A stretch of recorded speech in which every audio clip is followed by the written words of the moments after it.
నమస్తే, నేను Shalini. Welcome to the view point.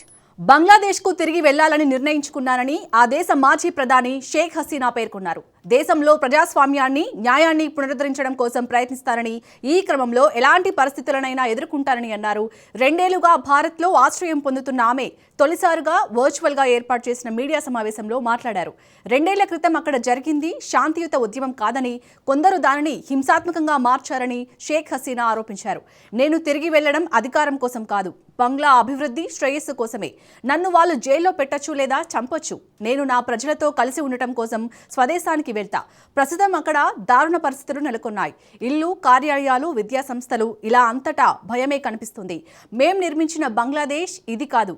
ప్రజాస్వామ్యం, న్యాయం కోసం అక్కడి ప్రజలు చేస్తున్న పోరాటానికి మద్దతుగా నిలవాలని అంతర్జాతీయ సమాజానికి విజ్ఞప్తి చేస్తున్నానని షేక్ హసీనా పేర్కొన్నారు. బంగ్లాదేశ్లో శాంతి భద్రతలు లేవని, విఫలమైన దేశమని హసీనా కుమారుడు సాజిబ్ వాజేద్ జాయ్ ఆరోపించారు.